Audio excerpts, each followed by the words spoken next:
Good morning, नमस्कार, आदाब, सत श्री अकाल, वेलकम, सुस्वागतम सभी लोगों का। जी, क्लास शुरू हो चुकी है। 11 बजकर ठीक 19 मिनट हुए हैं। तारीख आपको पता है, आज है 31 मार्च 2022। This is 31 March 2022। Class is absolutely live. आप सभी लोगों का स्वागत है, इस्तकबाल है, अभिनंदन है। सारे के सारे लोग जल्दी से जुड़ जाएंगे, जल्दी से मौजूद हो जाएंगे और मुझे बता दीजिए कि लास्ट क्लास में हम लोग कहाँ तक पहुंचे थे और हमने कहाँ तक पढ़ लिया था। बस उसी के आगे से हमें कंटिन्यू करना होगा। जी, very good morning to all of you. आप सभी लोगों का स्वागत। लास्ट क्लास में हम लोगों ने कहाँ तक पढ़ लिया था, सबसे पहले मुझे बता दीजिए। चलिए, सारे के सारे लोग मौजूद हो जाइए। भाई, आप जानते हैं हम लोग पढ़ रहे थे दिल्ली सल्तनत।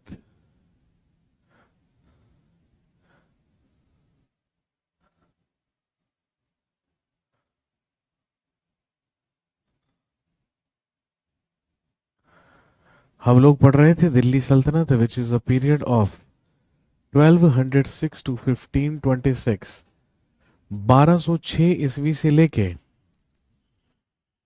1206 ईस्वी से लेके 1526 ईस्वी तक का ही जो पीरियड है, उसी को कहा जाता है दिल्ली सल्तनत।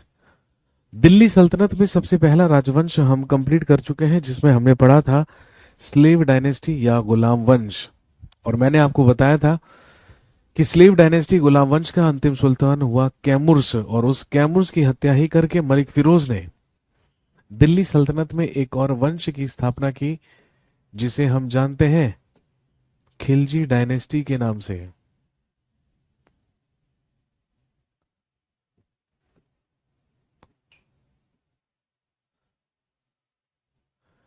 जो कहलाता है खिलजी वंश।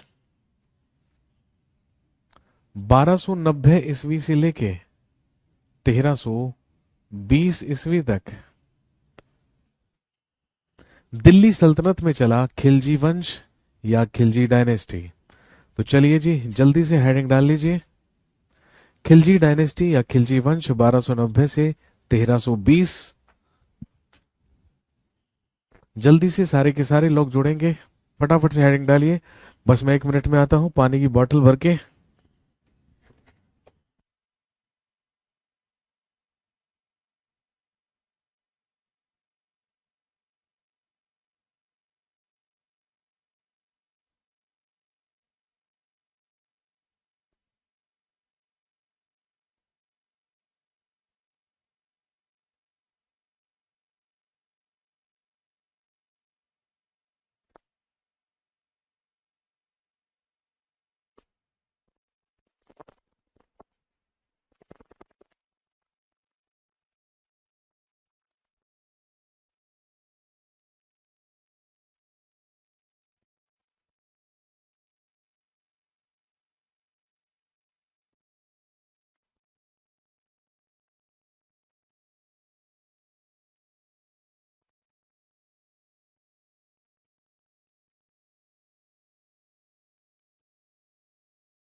जी, वेलकम बैक।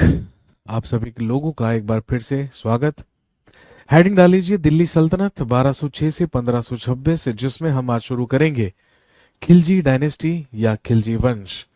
1290 ईस्वी से लेकर 1320 ईस्वी तक दिल्ली सल्तनत में शासन रहा खिलजी डायनेस्टी या खिलजी वंश का सबसे पहला और सबसे इंपॉर्टेंट या सबसे पहला सवाल आपसे पूछेंगे कि बताइए दिल्ली सल्तनत में सबसे कम शासनकाल या सबसे छोटा रूलिंग पीरियड, सबसे कम शासनकाल किस वंश का रहा। सबसे पहला पॉइंट लिखेंगे, Khilji dynasty had the shortest ruling period. Khilji dynasty had the shortest ruling period in Delhi सल्तनत। लिखेंगे दिल्ली सल्तनत में सबसे छोटा शासनकाल।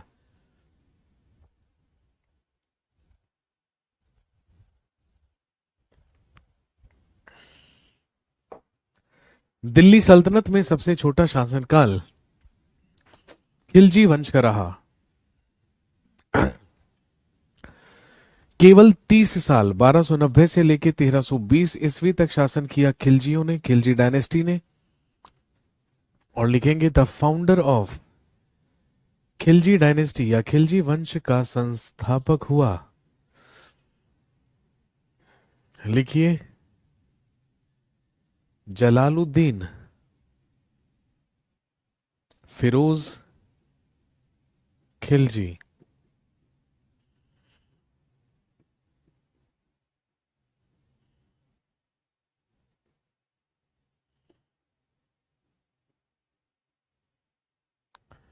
जलालुद्दीन फिरोज खिलजी।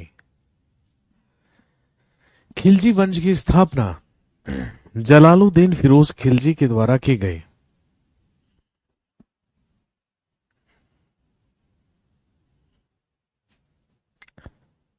बारह सौ नब्बे ईस्वी से लेकर 1296 तक खिलजी वंश का सबसे पहला सुल्तान, सबसे पहला शासक हुआ जलालुद्दीन फिरोज खिलजी। और सबसे ही पहला सवाल आपसे पूछेंगे, what was his actual name.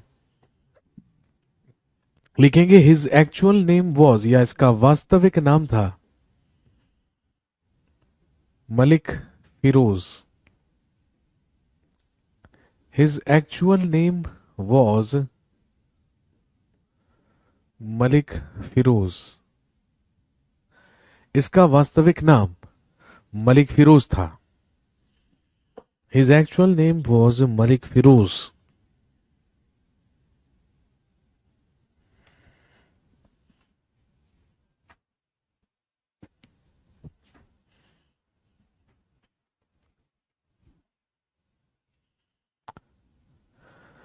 मैंने कल आपको बताया था कि मलिक फिरोज के ही द्वारा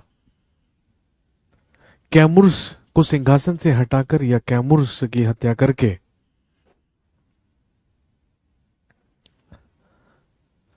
एक और वंश की स्थापना दिल्ली सल्तनत में की थी, जिसे हम खिलजी डायनेस्टी या खिलजी वंश के नाम से जानते हैं। ये जलालुद्दीन फिरोज खिलजी के नाम से दिल्ली सल्तनत का अगला सुल्तान बना और इसने अपना कोरोनेशन यानी कि इसने अपना राज्याभिषेक, ध्यान रखेंगे, दिल्ली के किलोखरी नामक स्थान पर करवाया।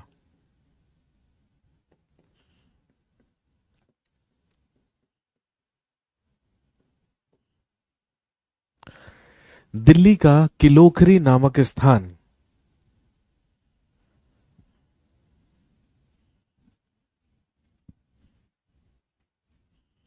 और ध्यान रखेंगे उसी किलोखरी नामक स्थान पर ही, या इसे कूलागढ़ी भी कहते हैं, कूलागढ़ी महल में ही राज्याभिषेक करवाया गया जलालुद्दीन फिरोज खिलजी का। ये जो किलोखरी का महल था, ये कभी अपने शासनकाल में किसने बनवाया था, तो ध्यान रखेंगे कैकूबाद ने बनवाया था। तो कैकूबाद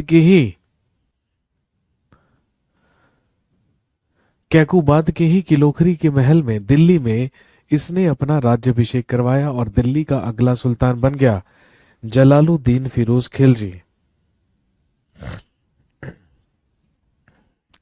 लिखेंगे ये दिल्ली सल्तनत का प्रथम सुल्तान था जिसने हिंदुओं के, लिखेंगे ये दिल्ली सल्तनत का प्रथम सुल्तान था जिसने हिंदुओं के प्रति उदारपूर्ण नीति अपनाई या उदार व्यवहार अपनाया?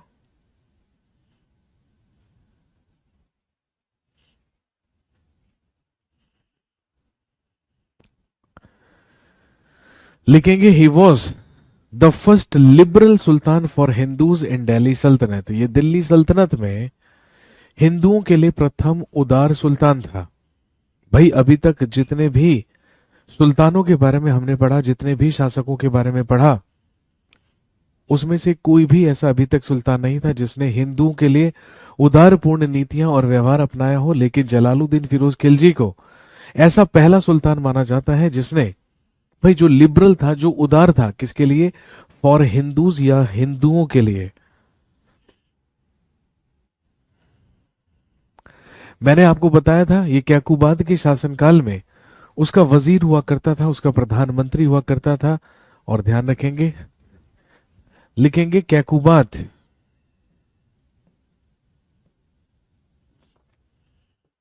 लिखेंगे Kaiqubad gave him the title of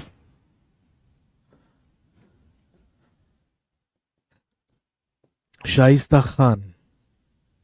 लिखेंगे कैकुबाद के द्वारा इसे शाइस्ता खां की उपाधि दी गई थी। Kaikubad give him the title of Shaista Khan. Kaikubad के द्वारा इसे शाइस्ता खान की उपाधि दी गई थी।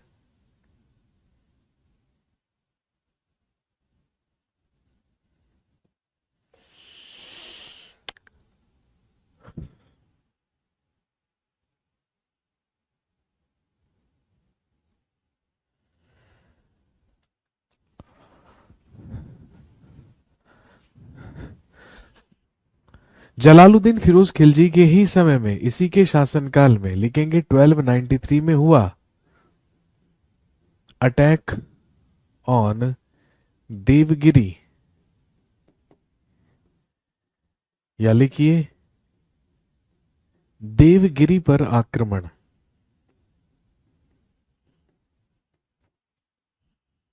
और ध्यान रखेंगे Devgiri was in Maharashtra and the ruler of Devgiri that time was Ramchandra देव।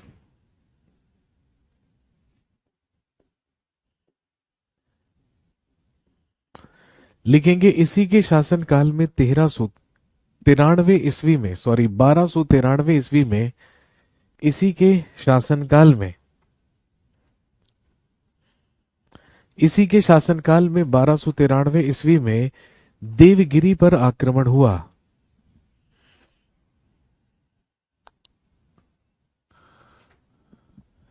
इसी के शासनकाल में हुआ अटैक ऑन देवगिरी या देवगिरी पर आक्रमण, जो कि महाराष्ट्र में था और जिस समय वहां पर शासन कर रहा था रामचंद्र देव नाम का शासक। इस पॉइंट को आप याद रखेंगे। और क्यों याद रखेंगे? इसलिए याद रखेंगे क्योंकि, लिख लीजिएगा, that was first Muslim attack in south. लिखेंगे ये दक्षिण में मुसलमानों का प्रथम आक्रमण था।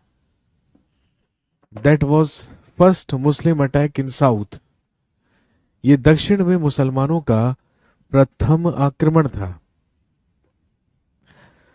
अभी तक कोई भी मुस्लिम शासक दक्षिण में अटैक करने के लिए नहीं गया था, लेकिन जलालुद्दीन फिरोज खिलजी सबसे पहला सुल्तान था, सबसे पहला शासक था जिसके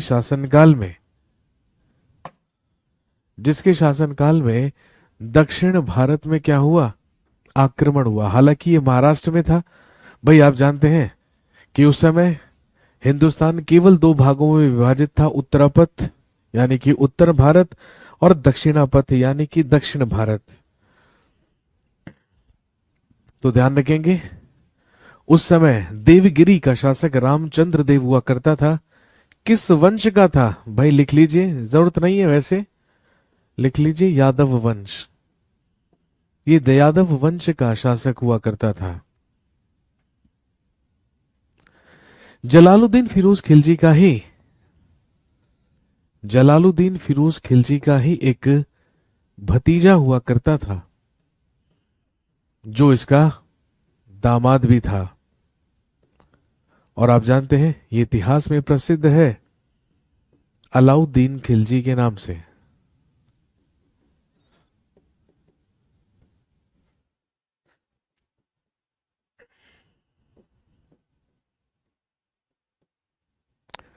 जलालुद्दीन फिरोज खिलजी का ही भतीजा या दामाद हुआ करता था अलाउद्दीन खिलजी।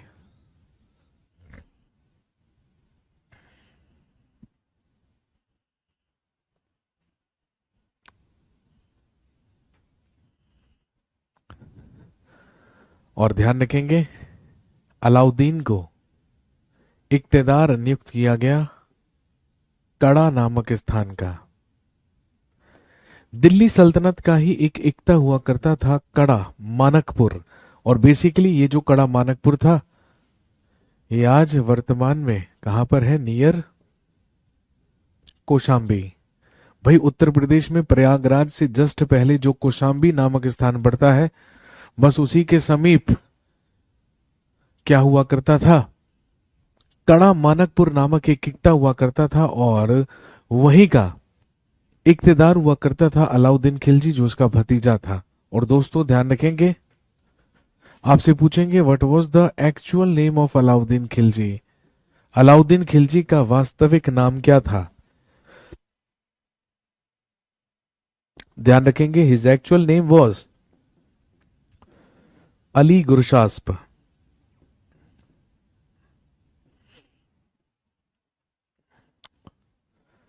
इसका वास्तविक नाम अली गुरशास्प था। जलालुद्दीन फिरोज खिलजी के शासनकाल में यह कड़ा मानकपुर का इक्तेदार हुआ करता था।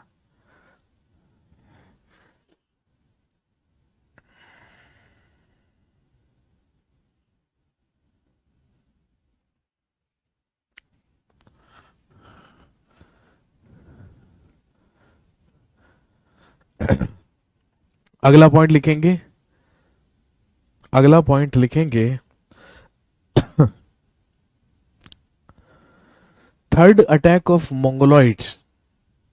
Third attack of Mongoloids on Delhi Sultanat was happened in his ruling period. लिखेंगे इसी के शासनकाल में, इसी के शासनकाल में दिल्ली सल्तनत पर मंगोलों का तीसरा आक्रमण हुआ। इसी के शासनकाल में दिल्ली सल्तनत पर मंगोलों का तीसरी बार आक्रमण हुआ।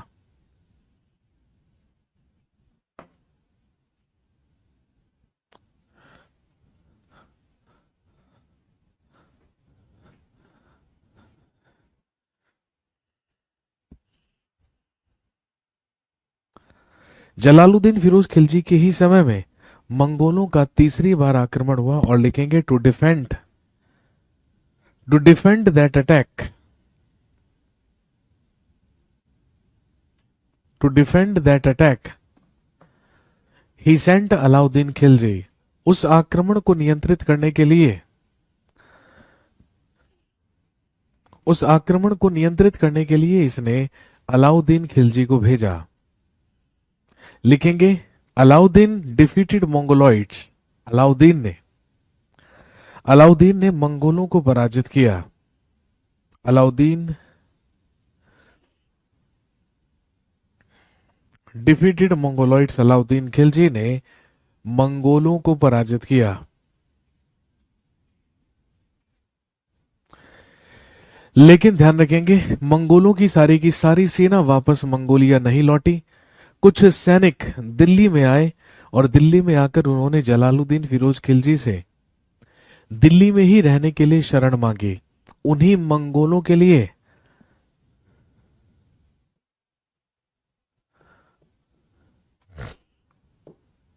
ध्यान रखेंगे उन्हीं मंगोल सैनिकों के लिए या उन्हीं मंगोलों के लिए जलालुद्दीन फिरोज खिलजी के द्वारा दिल्ली में एक शहर बसाया गया। दिल्ली में एक शहर की स्थापना की गई जिसका नाम रखा गया मुगलपुर।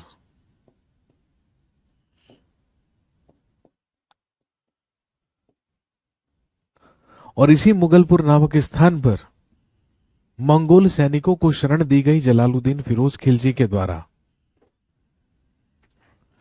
जलालुद्दीन फिरोज खिलजी के द्वारा मुगलपुर नामक स्थान पर ही मंगोलों को शरण दी गई, और यही स्थान ध्यान रखेंगे आज दिल्ली में क्या कहलाता है, मंगोलपुरी कहलाता है। इसके बाद ध्यान रखेंगे, इसके बाद सेकंड अटैक कब हुआ था बेटे, कल ही हमने पढ़ा था, बलबन के शासनकाल में हुआ था, जिसमें बलबन का बेटा शहजादा मोहम्मद मारा गया था, जिसके वियोग में बलबन की डेथ हो गई थी। भूल गए आप, कल ही तो मैंने आपको बताया था कि दिल्ली सल्तनत पर मंगोलों का दूसरी बार आक्रमण बलबन के शासनकाल में हुआ। पहली बार बहराम शाह के समय में, दूसरी बार बलबन के समय में, और अब मैंने तीसरी बार बताया जलालुद्दीन फिरोज खिलजी के समय में। इसके बाद ध्यान रखेंगे 1296 ईस्वी में 1296 में अलाउद्दीन खिलजी ने जलालुद्दीन फिरोज खिलजी को बिना बताए एक बार फिर से रामचंद्र देव यानी कि देवगिरी पर आक्रमण किया और देवगिरी से अपार धन और अपार संपत्ति लूटकर ये वापस आ गया कड़ा मानकपुर, और रामचंद्र देव की पुत्री यानी कि देवगिरी की राजकुमारी को भी अगवा करके ले आया अलाउद्दीन खिलजी। जब इस बात का पता चला जलालुद्दीन फिरोज खिलजी को, वो बेहद नाराज हुआ। और ध्यान रखेंगे जलालुद्दीन फिरोज खिलजी 1296 ईस्वी में अलाउद्दीन खिलजी से मिलने जाता है, कहां पर, कड़ा मानकपुर। और जैसे ही जलालुद्दीन फिरोज खिलजी अलाउद्दीन खिलजी से मिलने जाता है, तो आप जानते हैं कि वहीं पर अलाउद्दीन खिलजी धोखे से उसकी हत्या करवा देता है, और उसकी हत्या करवाकर यानी कि अपने ही ससुर या अपने ही चाचा की हत्या करवाकर दिल्ली का सिंहासन खुद प्राप्त कर लेता है, और दिल्ली का अगला सुल्तान बन जाता है अलाउद्दीन खिलजी। लिखेंगे इन 1296।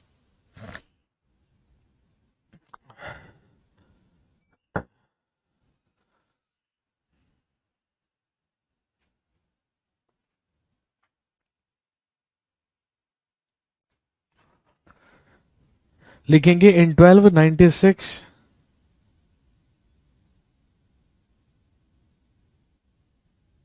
इन 1296 Alauddin Khilji killed Jalaluddin Firoz Khilji and he himself became the next Sultan of Delhi। 1296 में जलालुद्दीन की हत्या अलाउद्दीन खिलजी के द्वारा की गई। जलालुद्दीन की हत्या अलाउद्दीन खिलजी के द्वारा की गई। Who became the next Sultan of Delhi, जो दिल्ली का अगला सुल्तान बना। मंगोल कौन थे भाई, जो लोग मंगोलिया से बिलोंग करते हैं उन्हें मंगोल कहा जाता है मेरे भाई। तो मंगोलों की सेना बार बार दिल्ली सल्तनत पर अटैक किया करती थी, दिल्ली सल्तनत पर अधिकार करने के लिए, दिल्ली सल्तनत में लूटपाट करने के लिए, लेकिन बार बार दिल्ली सल्तनत के सुल्तानों के द्वारा उनके आक्रमणों को विफल कर दिया जाता था। तो अगला सुल्तान लिखिए,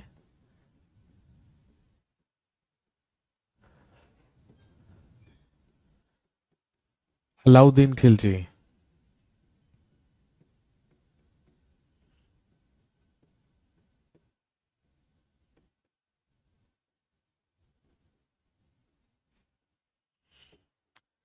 ट्वेल्व 1296 से लेके 1316 तक दिल्ली सल्तनत का अगला सुल्तान बना अलाउद्दीन खिलजी। अभी अभी मैंने आपको बताया था इसका वास्तविक नाम अली गुरशास्प था।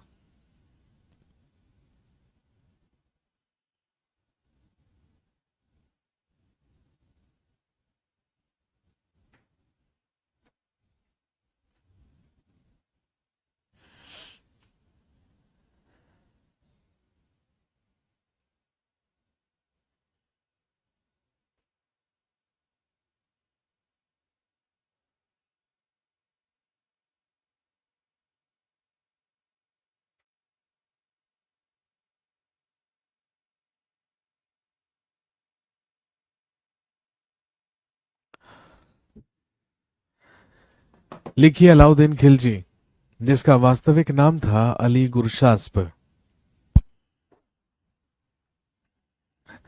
अलाउद्दीन खिलजी के बारे में इतिहासकार ऐसा कहते हैं कि अलाउद्दीन खिलजी की शुरुआत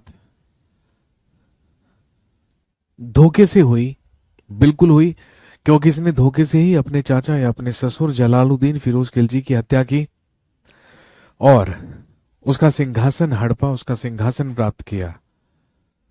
इसकी शुरुआत धोखे से हुई, इसकी डेवलपमेंट, इसका विकास परोपकारिता से हुआ, उदारता से हुआ, लेकिन इसका अंत आतंक से हुआ। ऐसा इसलिए कहा जाता है क्योंकि इसकी शुरुआत, भाई शुरुआत में इसने अपने ही चाचा जलालुद्दीन फिरोज खिलजी की हत्या करके धोखे से उसका सिंहासन प्राप्त किया। उसके बाद हम सब ने पढ़ा और हम सब जानते हैं कि जब ये दिल्ली का सुल्तान बना तो इनिशियली इसने जनता की भलाई के और वेलफेयर के लिए ही पॉलिसीज चलाई और बहुत जल्दी ये जनता का चहेता बन गया। लेकिन धीरे धीरे साम्राज्य का विस्तार किया। दिल्ली सल्तनत का पहला सुल्तान था जो अपने साम्राज्य को उत्तर भारत से दक्षिण भारत तक लेकर गया। और जब दक्षिण भारत तक साम्राज्य का विस्तार कर लिया किसने, अलाउद्दीन खिलजी ने, तो फिर इसने ऐसे ऐसे नियम कानून और नीतियां चलाई कि इसी के लोग, इसी की जनता इससे डरने लगी, इससे खौफ खाने लगी। इसीलिए इतिहासकारों ने कहा अलाउद्दीन खिलजी की शुरुआत धोखे से हुई, डेवलपमेंट परोपकारिता से हुई और इसका अंत हुआ आतंक से। He was Alauddin Khilji. लिखेंगे सबसे पहला point, he was first sultan of Delhi. He was first sultan of Delhi who had standing army. He was the first Sultan of Delhi who had a standing army। लिखेंगे दिल्ली सल्तनत में, दिल्ली सल्तनत में स्थायी सेना रखने वाला ये प्रथम सुल्तान था। दिल्ली सल्तनत में स्थायी सेना रखने वाला ये प्रथम सुल्तान था। He was the first Sultan who had, he was first Sultan who had standing army इन दिल्ली सल्तनत। दिल्ली सल्तनत में, ध्यान रखेंगे, दिल्ली सल्तनत में स्थायी सेना रखने वाला, दिल्ली सल्तनत में स्थायी सेना रखने वाला ये प्रथम सुल्तान था। और दूसरा महत्वपूर्ण काम लिखेंगे, he also started paying salaries to his army. और इसी ने अपनी सेना में नकद वेतन देने की भी शुरुआत की थी। He also started paying salaries to his army. इसी ने अपनी सेना में नकद वेतन देने की शुरुआत की थी।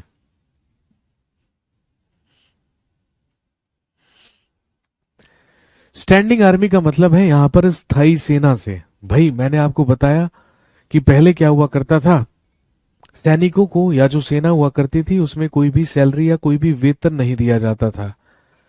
युद्ध में लूटी हुई संपत्ति और हड़पी हुई जमीनें ही सैनिकों में बांटी जाती थी।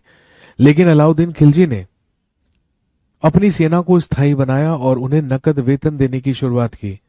पहले तो जब युद्ध हुआ करता था तो वो सैनिक के रूप में काम किया करते थे, अदरवाइज शांति काल में वो अलग अलग व्यवसायों में हुआ करते थे।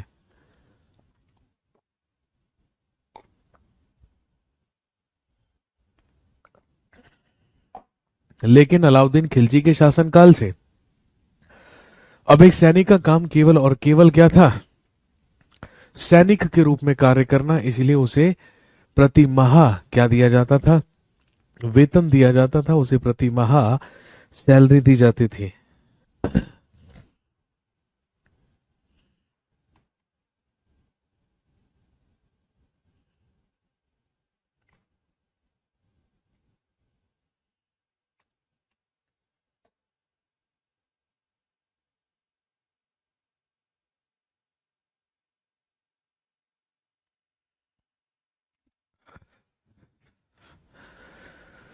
तो 1296 में जलालुद्दीन फिरोज खिलजी की हत्या करके दिल्ली का सुल्तान बना और इसने अपना कोरोनेशन, अपना राज्याभिषेक लिखेंगे दिल्ली के या दिल्ली में बलबन के लाल महल में करवाया।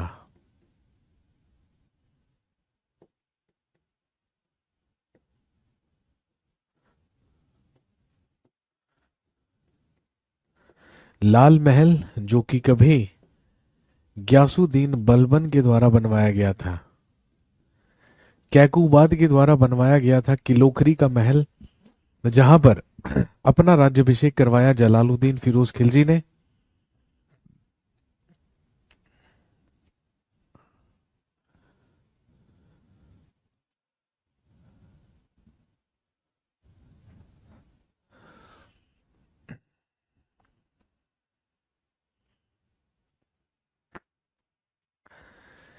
इसी दिल्ली के लाल महल में इसके द्वारा अपना राज्यभिषेक करवाया गया।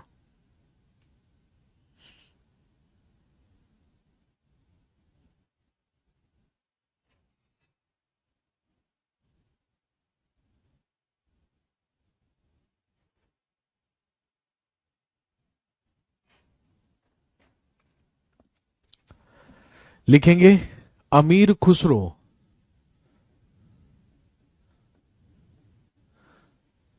अमीर Khusro was a famous poet in the court of Alauddin Khilji. लिखेंगे अलाउद्दीन खिलजी के दरबार में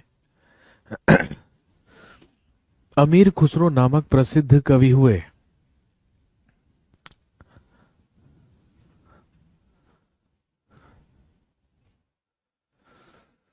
अमीर Khusro was the court poet of Alauddin Khilji. Alauddin Khilji के ही दरबारी कवि या दरबार में कवि हुआ करते थे अमीर खुसरो। आप जानते हैं अमीर खुसरो एक प्रसिद्ध व्यक्ति हैं भाई। अमीर खुसरो का जन्म उत्तर प्रदेश के एटा के समीप पटियाली नामक गांव में, पटियाली नामक ग्राम में हुआ था। एटा ऑप्शन में नहीं मिलेगा तो मिलेगा कासगंज, क्योंकि अब वो उत्तर प्रदेश में कासगंज बन चुका है। उत्तर प्रदेश के ही एटा के समीप पटियाली नामक ग्राम में जन्म हुआ था किसका? अमीर खुसरो का। और आप जानते हैं अमीर खुसरो को ही क्या कहते हैं?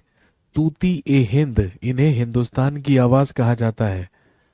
तूती ए हिंद या पैरट ऑफ इंडिया कहलाते हैं अमीर खुसरो।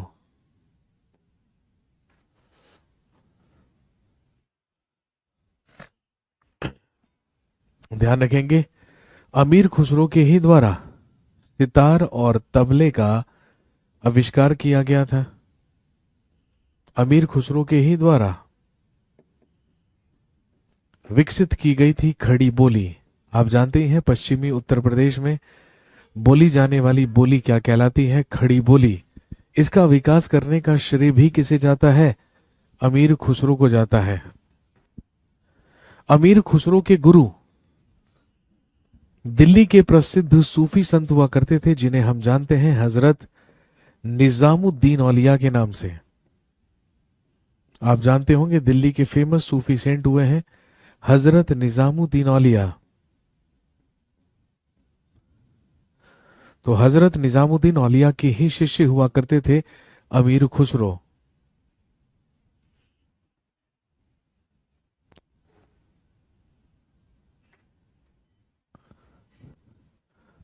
अमीर खुसरो के ही द्वारा कश्मीर को धरती का स्वर्ग कहा गया था या पैराडाइज ऑफ अर्थ कहा गया था। और ध्यान रखेंगे अमीर खुसरो ने ही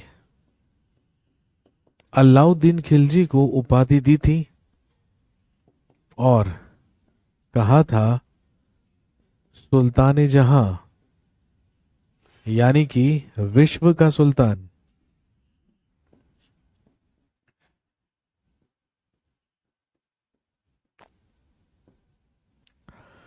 सुल्तान जहां या विश्व का सुल्तान।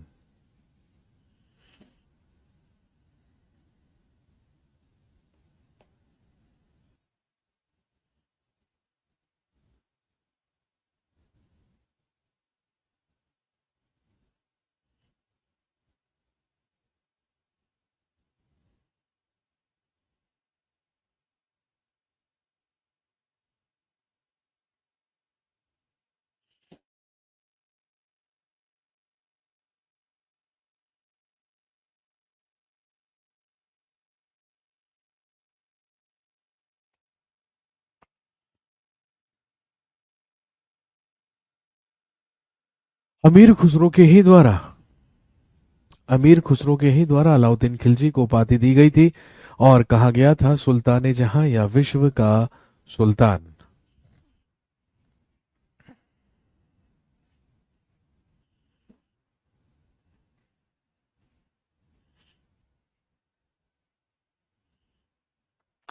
लाल महल कब बना मेरे भाई? लिखा हुआ है ना, बलबन के शासनकाल में, बलबन के द्वारा बनवाया गया। तो बलबन के बारे में हम ऑलरेडी पढ़ चुके हैं, तो बलबन के शासनकाल में बना लाल महल।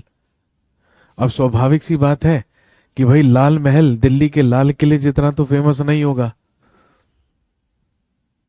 हो सकता है आपने नाम भी पहली बार सुना हो आज, लाल महल, है ना? ताजमहल ही सुना होगा आज तक, लाल महल तो आज ही सुना होगा।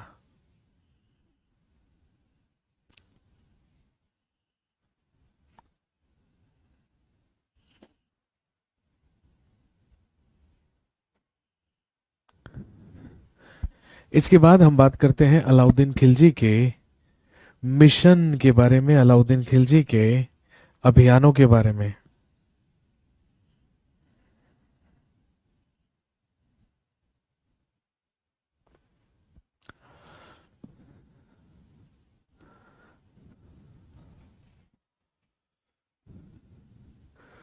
अलाउद्दीन खिलजी का सबसे पहला अभियान लिखेंगे 1298 ईस्वी में हुआ गुजरात मिशन या गुजरात अभियान।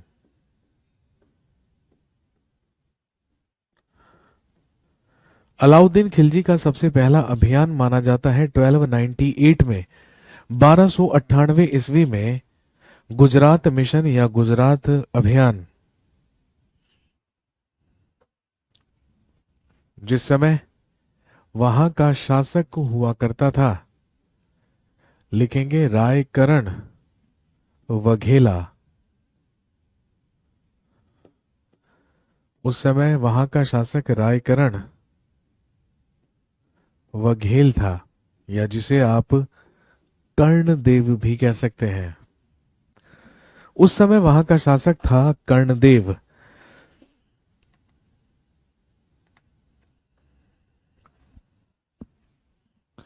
अलाउद्दीन खिलजी ने अपने दो सेनापतियों को गुजरात मिशन पर भेजा था, जिनके नाम थे उलूग खान और नुसरत खान। यही उलूग खान और नुसरत खान 1298 ईस्वी में गुजरात मिशन पर गए थे।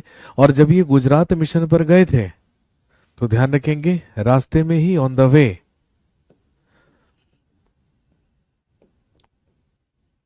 लिखेंगे दे कॉन्कर्ड जैसलमेर एज वेल। लिखेंगे इन दोनों ने जैसलमेर पर भी अधिकार किया था। दे कॉन्कर्ड जैसलमेर एज वेल, इन्होंने जैसलमेर पर भी अधिकार किया था। और जब ये गुजरात मिशन पर गए और गुजरात में लड़ाई हुई, घमासान हुआ, किससे? रायकरण वघेला से या कर्णदेव से। लिखेंगे दे डिफीटेड, या लिखेंगे Karnadev was defeated in that mission. इस अभियान पर कर्णदेव पराजित हुआ। इस अभियान पर कर्णदेव पराजित हुआ।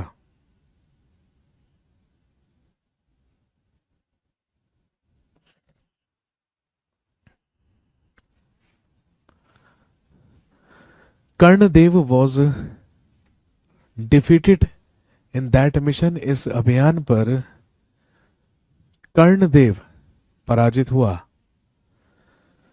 हारकर भाग खड़ा हुआ रायकरण वघेला या कर्णदेव। और ध्यान रखेंगे उलूग खान और नुसरत खान विजयी हुए गुजरात अभियान पर। लेकिन ध्यान रखेंगे नुसरत खान, जो अलाउद्दीन खिलजी का ही उस समय सेनापति हुआ करता था, जो गुजरात मिशन पर गया था, इसका नाम था नुसरत खान। ध्यान रखेंगे यही नुसरत खान अलाउद्दीन खिलजी के लिए गुजरात मिशन से खंभात बंदरगाह से, ये खंभात बंदरगाह से एक स्लेव, एक गुलाम खरीद कर लेकर आया, जिसका नाम था मलिक काफूर। इसने गुजरात अभियान से ही एक गुलाम खरीदा था, एक स्लेव खरीदा था जिसका नाम था मलिक काफूर। और ध्यान रखेंगे इसे 1000 दिनार में खरीदा गया था। और क्योंकि 1000 दिनार में खरीदा गया था इसीलिए इसे 1000 दिनारी भी कहा जाता था। मलिक काफूर एक किन्नर हुआ करता था, एक हिजड़ा हुआ करता था, बेहद होशियार, बेहद साहसी हुआ करता था, बेहद तेज हुआ करता था। इसीलिए नुसरत खान ने इसे खंबात बंदरगाह से गुजरात अभियान के दौरान खरीदा था अलाउद्दीन खिलजी के लिए, और अलाउद्दीन खिलजी को ही गिफ्ट किया था। और क्योंकि इसे 1000 दिनार में खरीदा गया था इसीलिए इसे 1000 दिनारी भी कहा जाता है। Ulugh Khan was also a title. जी हाँ, बिल्कुल, मैंने कल बताया था ना आपको कि गयासुद्दीन बलबन को नसीरुद्दीन महमूद के द्वारा उलूग खान की उपाधि दी गई थी। तो जो बलबन है वो भी उलूग खान कहलाता है। आगे हम पढ़ेंगे मोहम्मद बिन तुगलक भी उलूग खान कहलाता था। That was a title. लेकिन यहां पर उलूग खान हम नाम की बात कर रहे हैं, जो नाम था किसका? जो नाम था अलाउद्दीन खिलजी के ही एक सेनापति का।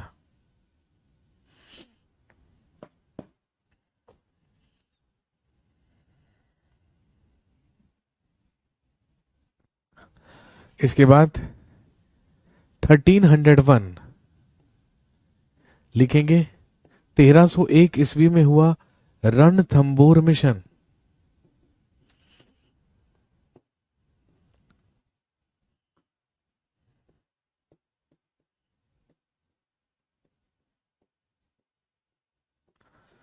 रणथंबोर अभियान।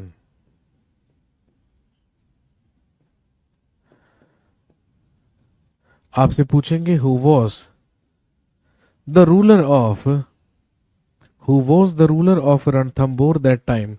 1301 ईस्वी में 1301 ईस्वी में एक बार फिर से अलाउद्दीन खिलजी के द्वारा उलूग खान और नुसरत खान को भेजा गया रणथंबोर मिशन पर या रणथंबोर अभियान पर, जिस समय वहां का शासक, ध्यान रखेंगे, राणा हमीर देव हुआ करता था।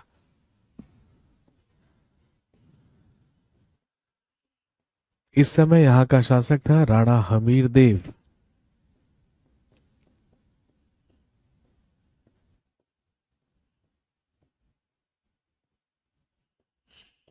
इस समय रणथंबोर का शासक हुआ करता था राणा हमीर देव।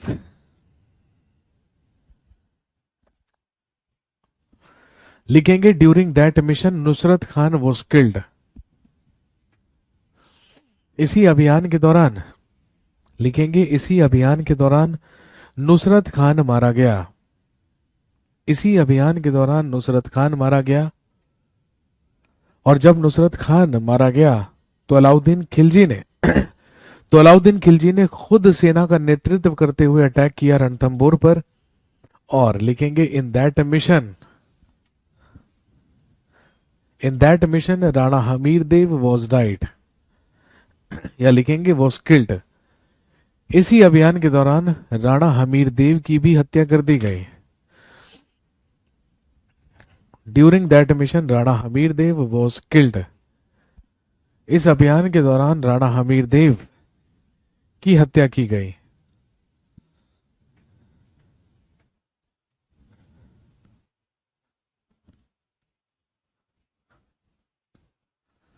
Rana Hammir Dev was killed. राणा हमीर देव की भी हत्या की गई। अलाउद्दीन खिलजी का सबसे प्रसिद्ध अभियान कहलाता है 1303 ईस्वी में हुआ, लिखेंगे चित्तौड़ मिशन।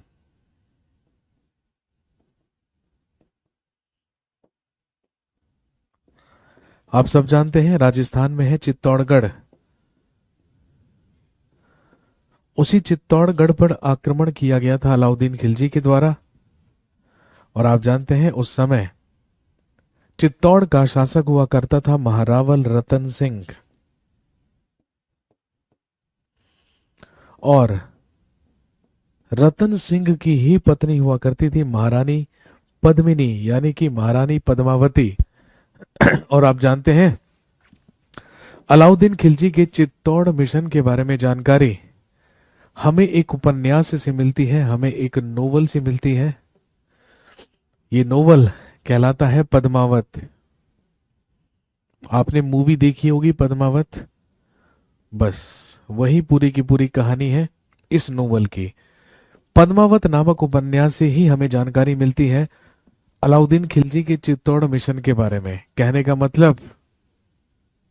मतलब जो कहानी और जो सारी की सारी स्टोरी आपने देखी पद्मावत मूवी में, बस वही कहानी है पद्मावत नोवेल की, जिसको लिखा था मलिक मोहम्मद जायसी ने। मलिक मोहम्मद जायसी जो कि समकालीन हुआ करता था किसका? शेर शाह सूरी का। जब हम आगे शेर शाह सूरी के बारे में पढ़ेंगे। सर आप ये क्यों कहते हैं कि आप सब जानते हैं? हम तो पढ़ रहे हैं, हम कैसे सब जानते होंगे? अब देखिए, है ना, मैं आपसे पता है क्यों कहता हूं भाई आप सब जानते हैं कि ऐसा, ये मैं इसलिए कहता हूं ताकि चाहे मैं आपको डिफिकल्ट से डिफिकल्ट चीज भी क्यों ना पढ़ाऊं, चाहे मैं आपको रेयर से रेयर चीज भी क्यों ना पढ़ाऊं, लेकिन जब मैं आपसे ये कहता हूं ना कि आप सब जानते हैं, तो इसका मतलब है कि मेरा उद्देश्य है कि आपको ऐसा लगे कि ये बहुत ही कॉमन चीज है और ये बहुत ही छोटी सी चीज है जो शायद सबको पता होगी। समझ गए बात? ये एक मोटिवेट करने का तरीका है। ठीक है, मैंने सीखा था अपने एक टीचर से जब मैं उनसे पढ़ा करता था, तो वो कुछ भी अगर बताया करते थे, डिफिकल्ट से डिफिकल्ट चीज भी सिखाया करते थे, तो वो उस चीज को इतना ज्यादा कॉमन बताया करते थे या उस चीज को इतना ज्यादा इजी बताया करते थे कि वो जल्दी याद हो जाते थे, कि वो जल्दी तैयार हो जाते थे। समझ गए? अब इसीलिए मैं बोल देता हूं, ठीक है, मैं इसीलिए बोल देता हूं कि भाई आपको पता है, आपको पता ही है, या आप को तो सब, आप सब जानते ही हैं कि ऐसा ऐसा हुआ था। और सिंपल सी बात है भाई, पद्मावत के बारे में तो सभी जानते हैं। और यदि आप नहीं जानते, आपने कहा हम तो अभी पढ़ रहे हैं, हम तो जानते ही नहीं, तो भाई यदि आप नहीं जानते तो मूर्ख निकले आप, है ना, क्योंकि दुनिया जानती है भाई। अलाउद्दीन खिलजी का चित्तौड़ मिशन 1303 ईस्वी में हुआ, शायद ये ना जानते हो आप। ठीक है, उस समय वहां का शासक रतन सिंह था, शायद ये ना जानते हो भाई। लेकिन पद्मावत मूवी तो सबने देखी होगी, और देखी नहीं होगी तो सुना तो सभी ने होगा, और ऐसा नहीं है कि नहीं देखी होगी। ये जो पद्मावत मूवी है 2018 में रिलीज हुई थी, तो ये बेसिकली अलाउद्दीन खिलजी के चित्तौड़ मिशन की ही तो कहानी है। इस चित्तौड़ मिशन पर अलाउद्दीन खिलजी खुद अपनी सेना लेकर गया था। क्यों गया था? इसका उद्देश्य था महारावल रतन सिंह की पत्नी महारानी पद्मावती को हासिल करना, क्योंकि ऐसा कहा जाता है कि वो बेहद खूबसूरत हुआ करती थी, और उसी को हासिल करने के लिए इसने चित्तौड़ मिशन किया था, चित्तौड़ अभियान किया था। तो यदि पद्मावत मूवी नहीं देखी है तो देख लीजिएगा, और देखने की भी जरूरत नहीं है। ठीक है, विकिपीडिया पर कहानी पढ़ लीजिएगा पद्मावत मूवी की। ये थे अलाउद्दीन खिलजी के कुछ प्रसिद्ध अभियान। लेकिन ध्यान रखेंगे, अलाउद्दीन खिलजी ने मलिक काफूर को ही अपना क्या बनाया? सेनापति बनाया, और उसे भेजा दक्षिण भारत अभियान पर, उसे भेजा साउथ इंडिया मिशन पर। इसके बाद लिखेंगे इन 1306, लिखेंगे 1306 ईस्वी में, इन 1306 लिखिए Alauddin Khilji started his south India mission.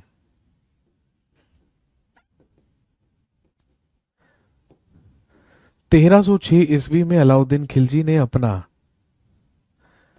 दक्षिण भारत अभियान शुरू किया। अलाउद्दीन खिलजी का दक्षिण भारत अभियान था दक्षिण की तरफ दिल्ली सल्तनत का विस्तार करके अपने साम्राज्य को लेकर जाना। कहां तक? सुदूर दक्षिण भारत तक। आपसे पूछेंगे अलाउद्दीन खिलजी ने अपने दक्षिण भारत अभियान पर किसे भेजा था? तो ध्यान रखेंगे, the army chief for that mission was Malik Kafur, या लिखेंगे he sent Malik Kafur to that mission, इसने इस अभियान पर मलिक काफूर को भेजा था। He sent Malik Kafur to that mission, इस अभियान पर इसने मलिक काफूर को भेजा था।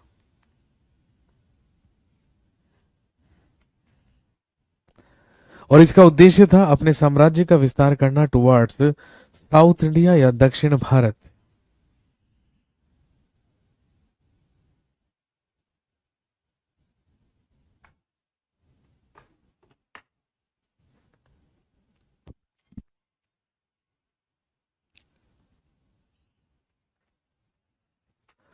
और ध्यान रखेंगे, दक्षिण भारत अभियान के ही दौरान लिखिए इन 1309 मलिक काफूर अटैक्ड वारंगल इन तेलंगाना। 1309 ईस्वी में इसने तेलंगाना के वारंगल पर आक्रमण किया।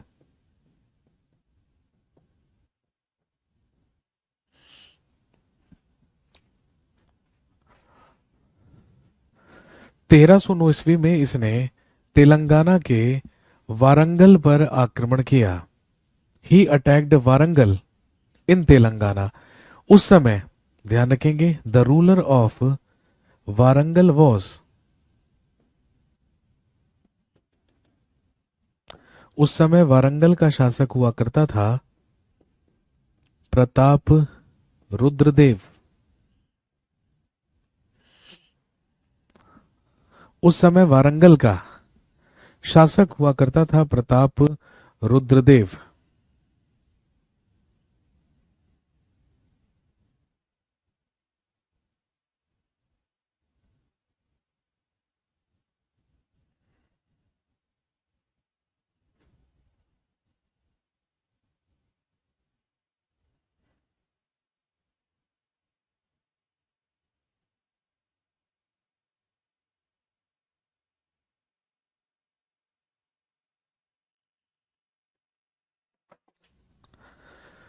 उस समय वारंगल का शासक हुआ करता था प्रताप रुद्रदेव।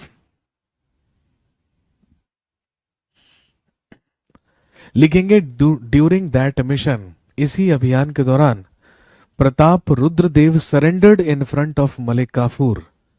प्रताप रुद्रदेव ने मलिक काफूर के समक्ष आत्मसमर्पण किया। प्रताप रुद्रदेव ने मलिक काफूर के समक्ष आत्मसमर्पण किया। और लिखेंगे he gave Kohinoor diamond to Malik Kafur, और उसने मलिक काफूर को कोहिनूर हीरा प्रदान किया। And he gave Kohinoor diamond to Malik Kafur, और उसने मलिक काफूर को कोहिनूर हीरा भेंट किया।